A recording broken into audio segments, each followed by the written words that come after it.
Assalamualaikum warahmatullahi wabarakatuh.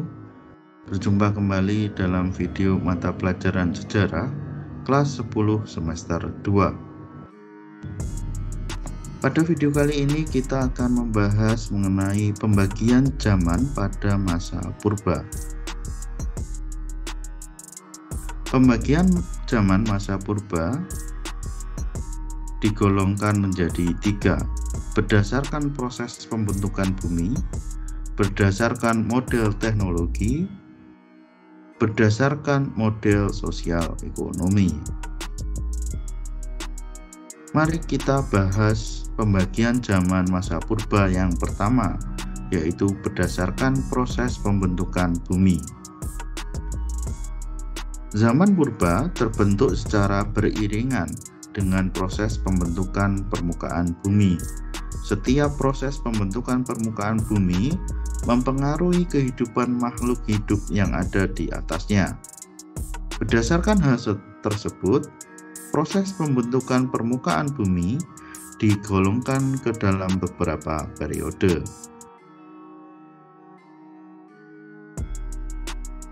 Yang pertama adalah Arkaikum. Periode ini antara 2.500 juta tahun yang lalu, di mana kulit bumi masih terlalu panas sehingga tidak ada kehidupan makhluk hidup.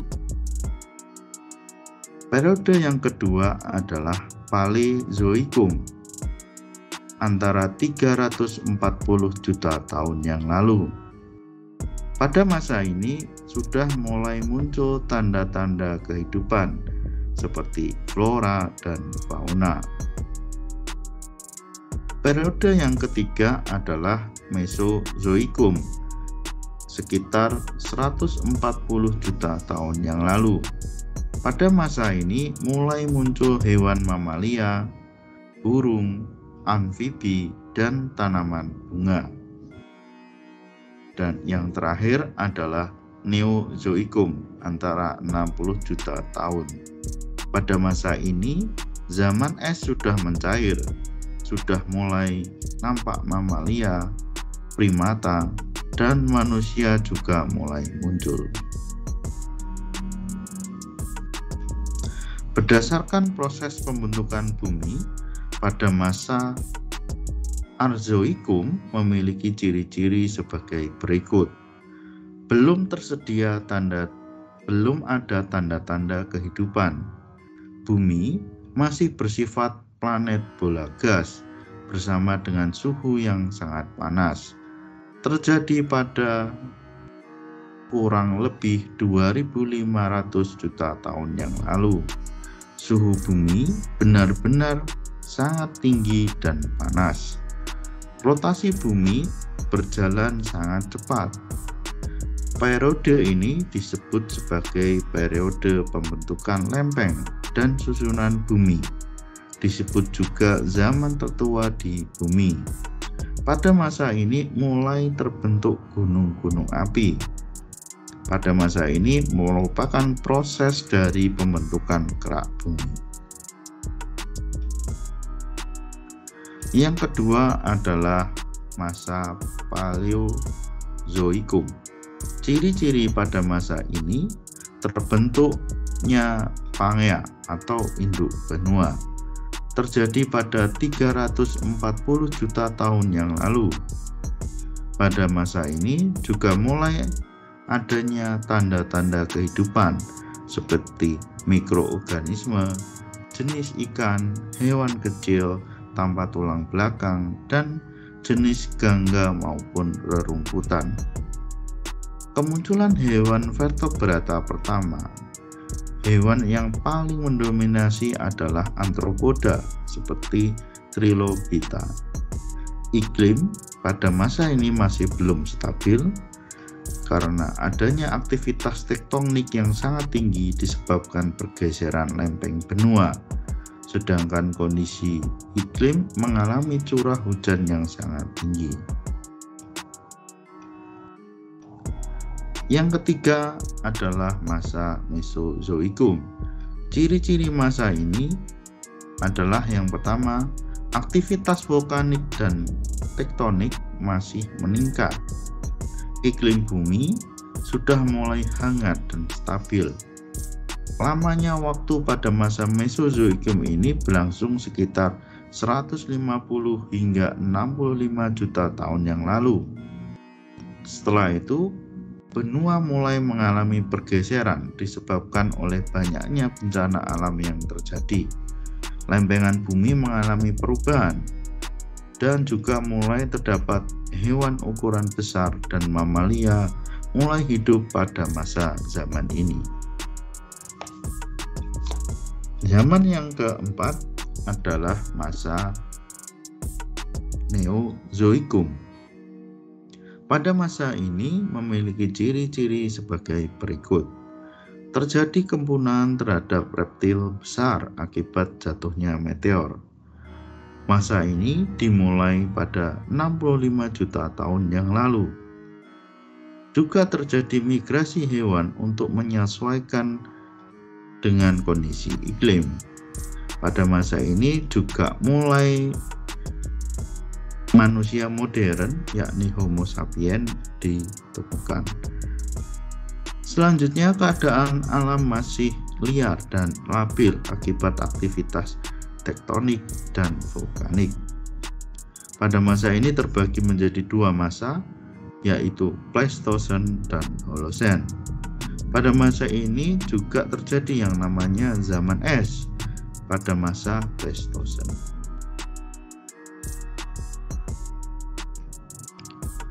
Arzoikum, jika kita memecah atau membagi pembagian zaman pada masa purba berdasarkan proses pembentukan bumi, bisa kita pecah dan kita analisis seperti ini. Arzoikum, Paleolitikum, Mesolitikum, dan Neozoikum. Di bagian sebelah kanannya ini merupakan rentang waktunya. Sebagian kanannya lagi merupakan kondisi kehidupan yang ada di masa itu. Sedangkan untuk Neozoikum dipecah menjadi dua, tersier dan kuarter. Sedangkan yang paling kanan ini menandakan sudah ada kehidupan atau belum pada masa masing-masing zamannya. Jika kita melihat tabel yang sudah nampak di dalam layar ini merupakan periode zaman pembagian berdasarkan pembentukan bumi, di mana ini adalah Arzoikum, belum ada kehidupan, makanya belum ada fosil. Kemudian zaman Paleozoikum sudah ada kehidupan, tetapi adalah hewan-hewan vertebrata, hewan-hewan yang tidak punya tulang belakang.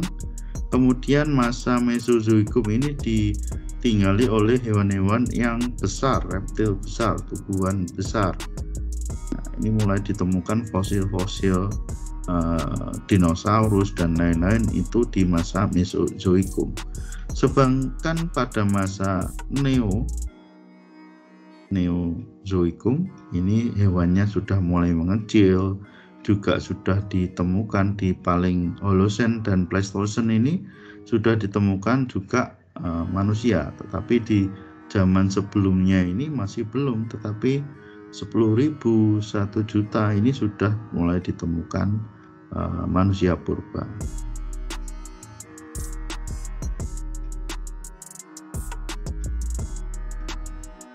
Kita masuk pembagian zaman masa purba yang kedua, yaitu berdasarkan model teknologi.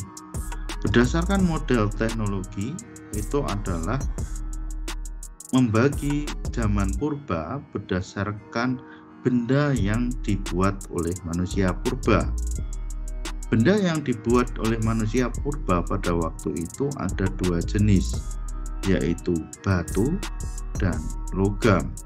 Sehingga pembagian zaman purba berdasarkan teknologi dibagi menjadi dua, yaitu zaman batu di mana pada zaman ini terdapat jenis kebudayaan yang terbuat dari batu. Yang kedua adalah zaman logam. Di dalam masa ini atau periode ini, jenis kebudayaannya terbuat dari logam.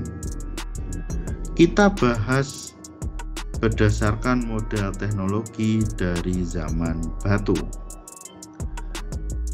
Pada zaman batu dibagi menjadi 4, yaitu Paleolitikum, Mesolitikum, Neolitikum, dan yang terakhir adalah Megalitikum. Paleolitikum dibagi menjadi 3, bawah, tengah, dan atas. Mesolitikum dibagi menjadi 2, 8.000 sebelum Masehi dan 6.500 Masehi. Sedangkan Neolitikum itu 4.500 Masehi sampai dengan 2.500 Masehi. Nah, untuk Megalitikum sendiri merupakan peralihan antara zaman Paleolitikum dan Mesolitikum. Jadi berada di tengah-tengah antara kebudayaan Paleolitikum dan Mesolitikum. Nah, ini perbedaan hasil kebudayaan berdasarkan zaman yang dibagi atau diurutkan berdasarkan teknologinya. Paleolitikum, hasil kebudayaannya ada kapak genggam, cober, primbas, serpih, alat-alat dari tulang. Manusia pendukungnya itu ada Homo erectus, Wajakensis, dan Soloensis. Ciri hasil budayanya masih berbentuk kasar dan belum diasah. Mesolitikum ini mulai ditemukan Kojikon Odinger, Abyssos Rose, Pabel, Hek, Roth, Flake, ujung mata panah bibisan. Manusia pendukung adalah Papua Melanoisoid. Ciri hasil budayanya, batunya sudah mulai halus dan sudah dibentuk sesuai dengan kebutuhan. Neolitikum, hasil kebudayaannya adalah kapak lonjong, kapak persegi, perhiasan, gerabah, dibawa oleh Proto Melayu seperti suku Nias, Toraja, dan Sasak. Ciri hasil kebudayaannya sudah mulai halus, dibentuk sesuai dengan kebutuhan. Megalitikum, hasil kebudayaannya ada arca, dolmen, kubur batu atau sarkofagus. Manusia pendukungnya adalah Proto Melayu. Ciri hasil budayanya berbentuk halus, dibentuk sesuai dengan kebutuhan, dan berukuran besar.